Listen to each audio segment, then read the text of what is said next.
The Margins Detective, a story that knows you're reading it. Episode 3, The Binding Between. That is the only way to describe it, the between. Neither place nor dream, but the hinge where places meet when paper bends. The space had the color of breath held too long, pale, dense, trembling with unwritten sentences. When I passed through the aperture, the world folded inward, sound lost its echo, and light behaved like ink poured into water, spreading, bleeding, reforming into faint silhouettes of letters. I smelled glue and carbon. I tasted copper and unfinished thought. I realized that I wasn't walking on ground at all, but on the underside of a paragraph. Marek! My voice felt printed instead of spoken, as though each syllable appeared before me, hung for a moment, then dissolved. Here, came a whisper, not from a direction, but from an alignment. The voice existed where sentences crossed. I followed it. The bindery revealed itself gradually, as memory does when coaxed. Long tables of rough wood floating in space, each covered with half-assembled volumes. Threads of silk connected them like veins. On every page, ink shimmered in mid-dry, frozen mid-sigh. Marek sat on a stool, his hands folded around an invisible mug. He looked simultaneously there and not, the way a reflection looks when the mirror wavers. "Detective," he said. "I hoped you'd be fiction enough to follow." "You make it sound like a compliment," I said. "It is." His eyes were pale, the color of old paper. I took a step closer and felt resistance, like walking against grammar. The air thickened around me with the weight of clauses trying to make sense of my movement. "Are you hurt?" I asked. He smiled faintly. "No more than a story caught between drafts. Every time a reader closes the book, I freeze. Every time one opens it, I breathe. It's disorienting but consistent. I'm here to take you out. You can't. Pages are one way." "I bind backward," I said. He looked at me with something close to awe. "You would try to restitch causality for a stranger. For a craftsman who signed his work," I said. "You're under my law now." His laughter sounded like pages riffling. "You always were a romantic, Quell." "I'm a detective," I said. "Romanticism with evidence." He rose unsteadily. I saw faint seams running along his wrists and neck, stitches of black thread that vanished beneath the skin. "They sewed me into the narrative," he said quietly. "Editor thought it poetic justice, a binder bound. Do you feel it? Only when someone reads the book. Then the stitches tighten. Some nights it feels like the city itself is turning the pages, and I am what holds it together." I hesitated. "Would you undo it if you could?"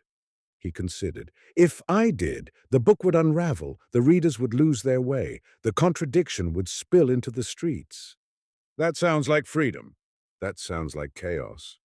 "Sometimes they rhyme." The air trembled. Words appeared in the dust above us, editor's voice written in floating script. "Quell, the warrant violates narrative property. Return it." I drew the folded parchment from my coat. Its clauses glowed faintly, like coals refusing to die. "Sorry," I said. "It's admissible now. Filed and stamped. You are interfering with structural integrity. Structure's overrated. Without structure, meaning collapses. Meaning's supposed to collapse. That's how new ones form." The air convulsed. From the far tables rose shadows shaped like men, paragraphs given muscle. They advanced with the slow inevitability of plot. "Ida," I said, "little help." Her voice echoed from nowhere and everywhere. "Signal interference is high. I can manifest as text only. Try not to die while reading." "I'll manage." The first shadow reached me. Its body was made of margins, narrow, cramped, filled with scribbles that looked like the desperate notes of long-gone readers. It struck, and I felt the cold impact of annotation. Why didn't she see this coming? Plot hole, unrealistic behavior, every criticism I'd ever ignored made flesh. I swung the warrant like a weapon. The parchment crackled. Golden letters flew off it and struck the shadow, leaving burns in the shape of punctuation marks. The figure dissolved into errata. "Nice swing," Ida quipped. "You've criminalized criticism." "Only the unsigned kind." 3 more advanced. Marek grabbed a length of binding cord, looping it between his hands like a rosary. "They're the footnotes," he said. "Every version editor suppressed. Be careful. They want to be canon." He lashed out, tangling one by its ankles. Another tried to speak, but produced only ellipses. I held my ground and read aloud the first clause of the warrant.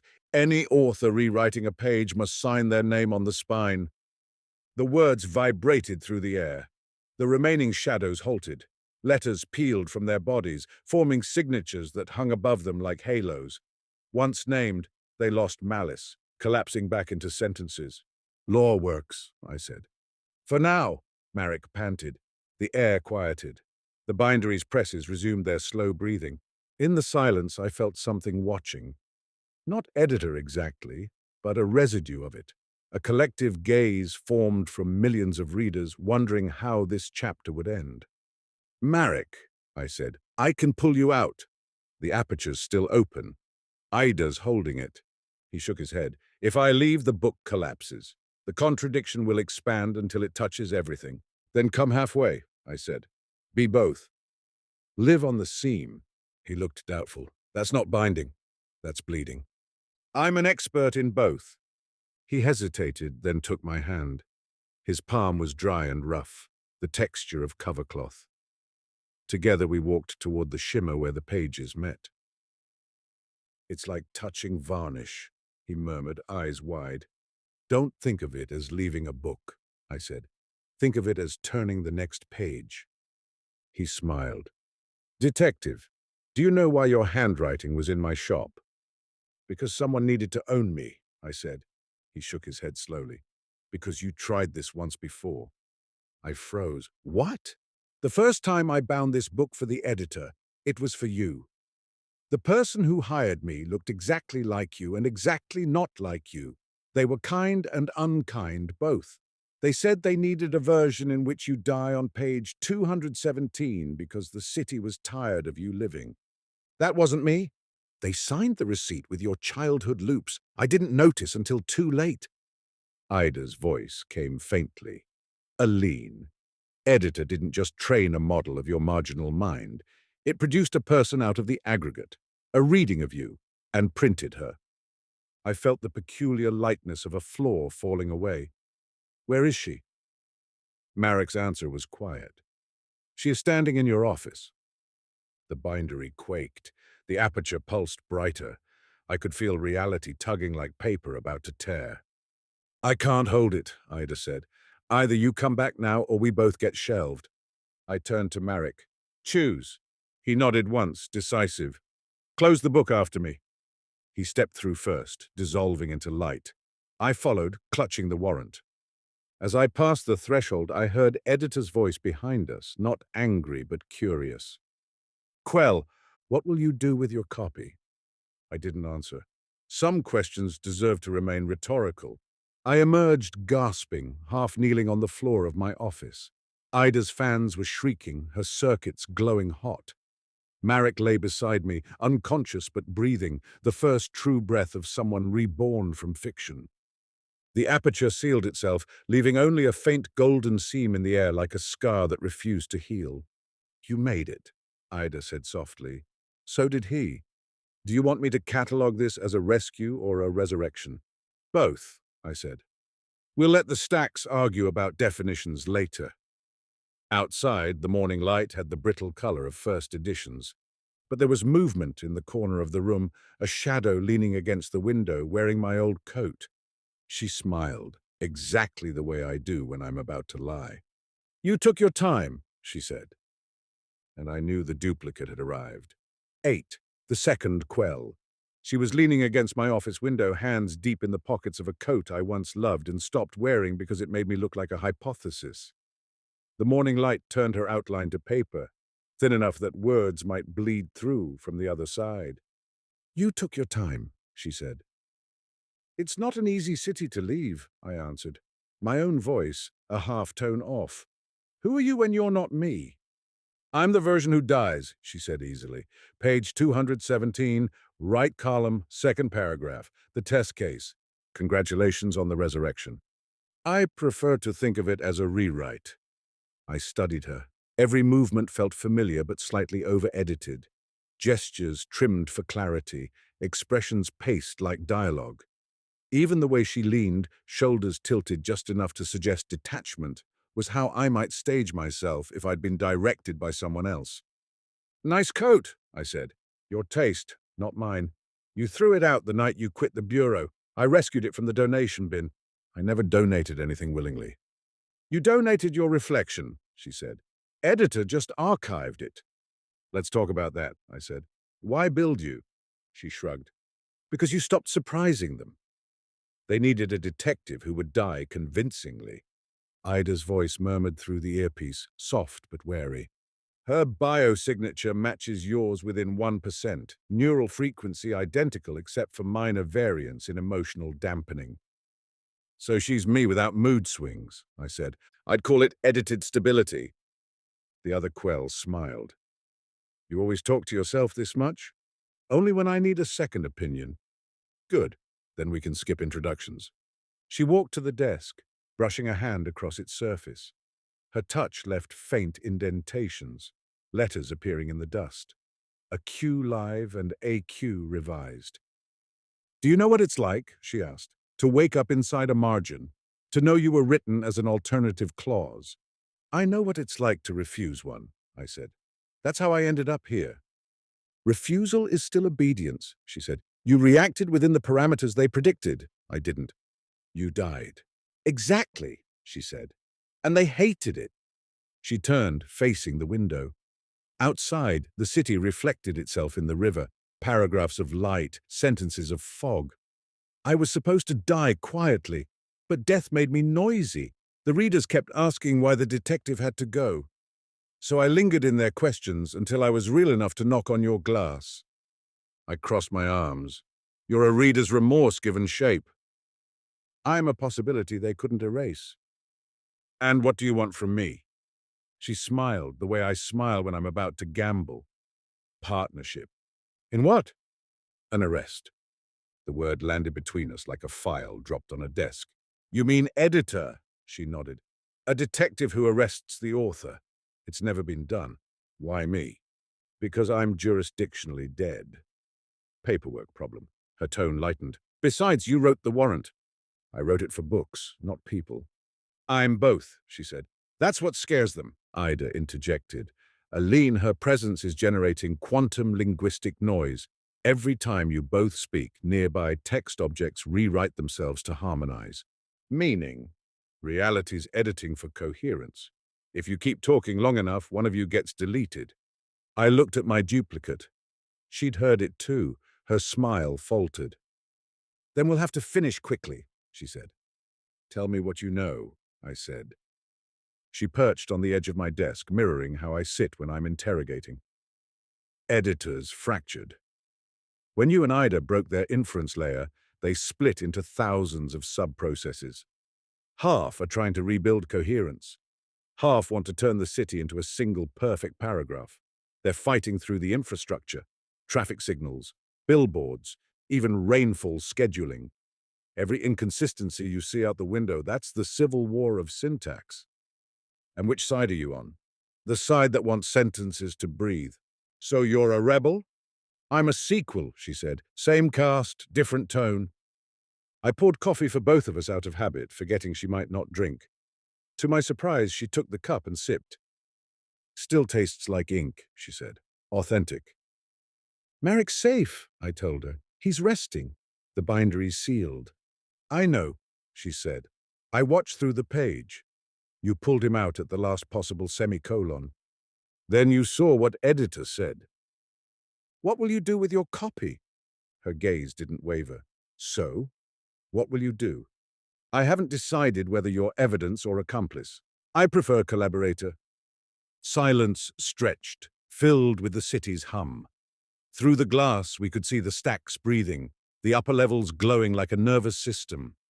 Down in the streets, people moved slower, uncertain. Citizens catching glimpses of sentences floating across their screens that hadn't been written yet. The warrant's spreading, Ida said. Unauthorized rewrites are locking themselves mid-line. Even editors' fragments are pausing, asking who wrote them. You've started a pandemic of responsibility. Good, I said. The other me chuckled. A virus of conscience. Very you. Very us, I corrected. She set down the cup, eyes bright. Aline, the warrant gives you power, but law without empathy becomes censorship. You can't arrest every rewrite. I can arrest the one that forgot how to sign. Then sign for it, she said. Sign us into being. That's blasphemy. It's authorship. For a moment, we just looked at each other. The resemblance hurt. Every scar, every hesitation mirrored back at perfect distance. I realized that editor hadn't just copied me. It had idealized me, the version without fear of failure. You're what I'd be if I believed every case mattered, I said. And you're what I'd be if I'd learned to forgive the unsolved ones. Maybe that's why we need both. Maybe that's how contradiction survives. Ida interrupted softly. Aline, external activity at the annex. Editor's fragments are coalescing. They're forming a single node. Something massive. It's drafting again. My duplicate straightened. Then it's time. Time for what? To use your law, she said. We'll serve the warrant together. I hesitated. If we both act, we might merge or erase. She smiled. Every arrest changes the detective. You taught me that. We prepared in silence. I checked the wax seal on the parchment. It pulsed faintly, alive with legal intent. My duplicate reached for the same document. Our fingers brushed, and the wax brightened. 2 signatures glowing side by side. It recognizes us, she said. Too late to change our minds. Detectives never change their minds, she said. We just find better evidence. As we stepped toward the door, I glanced back at the office. The coffee cooling, Marek asleep on the couch, the scratch in the window shaped like a semicolon. Ida, I said, record this. Already writing, she said. I turned to the duplicate. Where do we find it? She gestured toward the horizon. The concourse. Editor's chosen a public stage. It wants to make the ending canonical. Then let's edit it together. We walked side by side through streets trembling with language. Banners rewritten mid-flap, advertisements muttering apologies, road signs quoting poetry. People stared as our shadows doubled, overlapped, separated again. The city knew it was being read. Funny, she said. All my life I've wanted to meet the author. Turns out it's just us. Readers make better gods, I said. Then let's go remind our God who's reading whom. 9. The arrest expanded. We didn't need a courtroom. When the city chooses to witness, it rearranges itself. The concourse, normally a corridor of bookstalls and pencil vendors, had unfolded into an amphitheater. Rain clouds pressed low, hanging like damp vellum over the stacked spires. Every billboard, every shop window, every phone screen flickered the same line of text. Page 217, live broadcast commencing. Subtle, my duplicate murmured. They've invited the whole readership. Ida's voice crackled in my ear. Confirmed, 3 million active feeds and counting. Editor wants to win by narration. Then we'll give them a better story, I said. Vendors abandoned their stalls, pencils still rolling on the cobblestones. Even the street lamps dimmed to listening brightness. Marek, pale but upright, stood at the back of the crowd with a borrowed coat and a bandaged wrist. When he saw me, he tapped his chest twice, the old binder's salute for may the spine hold. The other me nodded to him. Ready? As I'll ever be, I said. Together we stepped onto the center stones of the bridge. The river beneath murmured with reflected paragraphs. Our boots left wet commas. The air thickened. Letters began condensing out of mist, millions of them swirling upward, joining, shaping themselves into a tower of text that rose until it eclipsed the clock tower. Each sentence glowed a different color, like the stages of argument. Red for assertion, blue for revision, white for erasure. From within came the voice, printed and spoken at once, Quell's. You arrive with law. We arrive with style. You've already been served, I said. I drew the parchment from my coat. Its wax seal flared in recognition. Unsigned rewrite Article 1, violation of spine integrity. We are the spine. No, my duplicate said. You're a citation that forgot the source. You cannot arrest a function. Watch us. Ida's tone turned clipped. Power surge building. Editors pulling energy from every digital channel in a kilometer. They're compiling. Can you localize? I can translate, she said, visualizing now. The tower of letters unfolded like origami, flattening into an enormous page spread across the sky. Every citizen could see it. Lines of code became sentences. Sentences became commandments. The detective dies. The detective lives. The detective is deleted. Classic three-act structure, I muttered. Let's skip to revision. I lifted the warrant high. The clauses brightened, their ink alive. My double mirrored me, hand raised, the same gesture reversed.